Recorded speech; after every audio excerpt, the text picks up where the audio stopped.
Ah,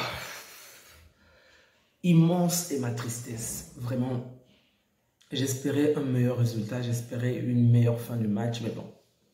Une fois de plus, on n'arrive pas à préserver un score, on n'arrive pas à gagner facilement. Il y a beaucoup de choses à dire sur ce match, vraiment il y a pas mal de choses à dire. Donc, salut à tous, j'espère que vous allez bien. Donc, je vais faire le débriefing du match du Napoli contre le FC Barça. Dans l'ensemble, si on se base par exemple juste sur les statistiques ou par rapport à la globalité du match, vraiment, je dois vous le dire, je ne suis pas totalement déçu. Ok, on a proposé de bonnes choses pendant longtemps que ça puisse être en première période. Bon, en deuxième période, on a eu moins, mais surtout en première période, il y a vraiment eu cette domination claire et nette du Barça. Mais comme depuis un certain bout de temps, vous le savez déjà, on a des joueurs qui ne savent pas tirer, on a des joueurs qui ont des jambes mais qui ne savent pas quoi en faire en fait. Et accompagné de cela, ils ont un coach sur le banc de touche qui l'emmine tellement, qui attend toujours les dernières minutes pour faire des remplacements. Combien de fois ici on s'est plaint, je me suis déjà plaint au fait de comprendre que je ne sais pas pourquoi Xavi attend toujours que l'on puisse être dans l'embarras du choix, que l'on puisse être vraiment au fond du trou pour opérer des remplacements, même lorsque ces joueurs sont épuisés. Il se prend pour Pep ou pour Luis Enrique, alors que, un, il n'a pas la même expérience que ces gars. Deux, il n'a pas il n'a pas des joueurs de même qualité, mais le mec s'efforce à ressembler à Pep alors qu'il n'a pas le quart de ce que Pep a. Bref. Il y a eu de bonnes choses, ok? Il y a vraiment eu de bonnes choses. Il y a eu une domination claire et nette de la part du Barça. On termine le match avec 12 tirs du côté de Napoli, 6. Tandis que 12 tirs, 6 cadrés, ok? Du côté de Napoli, 6 tirs et un seul cadré. Le tir cadré, c'est même le but. Donc, il y avait vraiment cette domination-là en première période. On a eu pas mal d'opportunités où on pouvait faire la différence. J'étais un peu frustré en début du match parce qu'il y avait pas mal d'actions au centre. Et au final, Lewandowski n'était pas au centre. Il n'était vraiment pas au centre dans l'axe de la défense, en fait. Et il s'est procuré, je crois, une ou deux actions. Donc, ça m'a vraiment énervé. Mais bref, avec le temps, il va finalement s'améliorer. Mais je pense que ce n'est vraiment pas suffisant.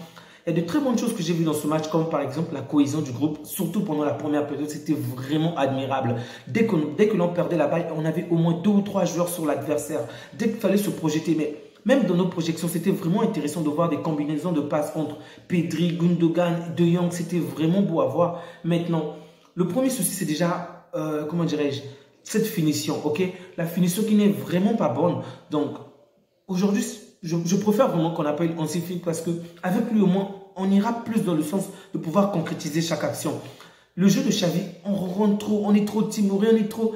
En fait, c'est comme s'ils n'ont pas peur, mais ils prennent trop de temps, en fait, trop de temps. On a vu de quelle manière les joueurs de Napoli prenaient vraiment... En fait, ils étaient tellement lents lorsqu'il fallait se repositionner. Nous, on avait la balle dans leur camp et pourtant, au lieu de se projeter, d'aller tirer directement, d'aller faire du mal au gardien, ben non, on se faisait des passes encore et encore et encore. Donc, lorsqu'on récupérait la balle dans notre camp, c'était bien. Mais une fois qu'on se retrouvait dans leur camp, on perdait un peu trop de temps. Et ça m'a vraiment énervé. Bref, il nous faut davantage, en fait, un coach qui va nous améliorer dans le jeu de transition. Parce qu'on est tellement long dans ce domaine-là. Et on voit de quelle manière plusieurs équipes aujourd'hui font du mal avec le PSG, le PSG, City, Arsenal, le Real.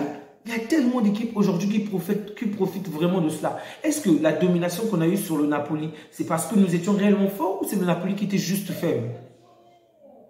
Parce qu'en deuxième période, on a vu de quelle manière ils ont vraiment augmenté le curseur. Ils sont revenus en deuxième période avec une autre mentalité et on a quand même souffert en deuxième période. On a quand même souffert, mais au final, c'est Lewandowski qui parvient à marquer suite à une excellente passe de Pedri. Vraiment, une bonne passe de Pedri.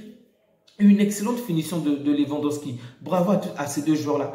Mais une fois encore, on ne parvient pas à préserver un score. Pas du tout, pas du tout. On a un excellent joueur comme Martinez qui fout de la merde dans notre défense. Mais qu'est-ce que tu fous, mec? La seule action dangereuse dans laquelle tu te retrouves et tu la fous comme ça. Il a gâché tout un match. Vraiment tout un match. Oh. Et même Ter Stegen, vraiment, il y avait des choses, je ne vais pas dire des acquis, mais... En fait, on avait une certaine assurance avec Ter Stegen, comme quoi il ne tombait pas rapidement, il prenait vraiment du temps et c'est au dernier moment qu'il montrait son dernier mouvement. Mais aujourd'hui, Ter Stegen se jette comme de la merde, vraiment, avant même que l'adversaire ne tire. Il s'est déjà jeté d'un côté, il a juste laissé la jambe. Mec, souviens-toi de ce que tu faisais avant, tu attendais jusqu'à la fin. Faire un match nul dans ce genre de... En fait... Terminer sur un score de parité, ça m'énerve tellement lorsqu'on voit le match dans sa globalité. On a terminé la première période, rendez-vous compte avec les XG. De l'autre côté, on était à 0. Le Napoli avait 0 XG. Alors que de notre côté, on était quoi? 3 points ou 0,36. Ça n'a aucun sens de faire un match nul dans ce genre de cas. Xavi était en train de dire quoi? Qu'est-ce qu'il avait dit pendant sa conférence? Que tout score en dehors de la victoire est un échec. Et voilà ton échec. Tu as Félix sur le banc de touche. Tu as pas Rafinha. Rafinha est nul. Je vous assure, je peux vous le promettre, qu'avant même que le Napoli ne marque, en fait, dès qu'on a marqué notre but, il y avait déjà la fatigue qui se manifestait avec de nombreux joueurs. Christensen était fatigué, il se mettait juste à commettre des fautes ou à tirer des joueurs. Pedri était fatigué, il s'appelle comment? Même Martinez qui a commis la faute. Je ne demandais que le changement, que le remplacement. J'ai dit, mais qu'est-ce que tu fous? De l'autre côté, on a déjà remplacé plus de 4 joueurs. Lui, il est là, il patiente constamment. Il attend. Tous les matchs, ce sont les mêmes erreurs qu'il commet. Et c'est ça qui me tape le plus sur les nerfs. Commettre une erreur une fois, 2 fois, 3 fois, je comprends avec l'expérience. Mais lorsque tu te rends compte qu'aux alentours de la 60e minute, tes joueurs sont claqués, ils sont éclatés au sol. Pourquoi tu répètes tous les matchs la même chose? Il a attendu aujourd'hui la 80e minute. 80 minutes. Alors que de l'autre côté, à partir de la 50e minute, 55e minute, on a commencé à procéder au remplacement. Donc, non seulement tes joueurs, toute la deuxième période, tes joueurs n'arrivent même plus à poursuivre l'adversaire. Ils n'arrivent plus vraiment dans des duels, alors que pendant toute la première période, il y avait une domination claire et nette de ton équipe. Là, ils sont tous épuisés. Et non, le mec attend jusqu'à la fin. Il se dit qu'il a des dieux sur le terrain. Et quel est le premier joueur qui nous fait rentrer? C'est Rafinha. Mais bravo, bravo Xavi. Tu nous fais rentrer un joueur qui ne marque pas. À quoi ça sert? Il est rentré à la 80e minute. Il n'a pas touché la balle. Il a touché la balle une seule fois. Et c'était sur une passe de Gundogan ou Lewandowski. Et une fois encore, on lui fait la passe. Le mec, bon, c'est pas trop de sa faute. Je ne peux pas vraiment l'en vouloir. Il était tellement pressé que la balle arrive derrière lui. Ok, tu rates l'action. Fais au moins semblant de poursuivre la balle. Nous sommes dans le camp adverse. C'est pratiquement la fin du match. Et non, le mec joue la diva. Il laisse la balle sortir. Alors qu'on est en train de mourir en fait. Oh, s'il vous plaît, Laporta. Chassez Xavi, vendez Rafinha. Je ne sais pas quel prix, mais mettez-nous sur le marché. Laissez-nous De Jong tranquille, vraiment. Oh. Il nous fait rentrer Félix. Félix, un gars qui s'est tellement dribblé. Et on a vu, Félix est rentré avec moins de 5 minutes. Il s'est déjà procuré 2 actions dangereuses, alors que Rafinha, qui avait plus de 10 minutes, n'a servi à rien. Il a laissé Martinez pendant tout le match. Il a laissé Christensen jusqu'à la fin. Bref, le match était assez bon. Sincèrement, je me plains en ce moment parce que ça m'énerve par rapport au score, par rapport à la fin de ce match. J'aurais vraiment souhaité que le score puisse être en notre faveur. Donc. Mais dans l'ensemble, je suis quand même assez satisfait du visage qu'on a montré lors de ce match. C'est vrai que Napoli ici n'est pas en forme, mais dans l'ensemble, je suis assez satisfait. Okay? C'est juste le score qui me déçoit, mais la persévérance des joueurs, surtout en première période, cette cohésion de groupe qu'il y a eu, cette envie d'aller tous attaquer au même moment, ça m'a vraiment fait plaisir. Okay? Je n'ai pas vu ce Barça depuis un certain bout de temps en Ligue des Champions, sauf en Anvers, bien évidemment. Mais c'était quand même assez intéressant. Mais une fois de plus, le coach est tellement têtu avec ses remplacements. Les joueurs parfois se relâchent à la fin. Mais bref, il y a pas mal de choses à signaler. Mais les 2 joueurs dont j'aimerais vraiment féliciter aujourd'hui, à la fin du match, ils ont eu quand même pas mal de pertes de balles. Mais comme je l'ai dit, il y a eu énormément de fatigue. Mais dans l'ensemble, je les ai vraiment trouvés exceptionnels. Vraiment. En premier lieu, c'est Koundé. J'avais vraiment des doutes par rapport à Kvaratskhelia. Vraiment, j'avais pas mal de doutes. C'est vrai qu'il est sur une mauvaise lancée depuis un certain bout de temps. Mais Kvaratskhelia s'est fait bouffer du début jusqu'à la fin du match. Vraiment, bravo à toi, Koundé. Koundé était vraiment sur une mauvaise lancée depuis quelques temps. Mais aujourd'hui, il m'a sorti un match vraiment de qualité face à Kvaratskhelia. Kvaratskhelia n'a rien pu faire du début jusqu'à la fin du match. Quant à Araujo, waouh. C'était un bon match, de bons défis contre Osimhen. Osimhen était en rogne pendant tout le match.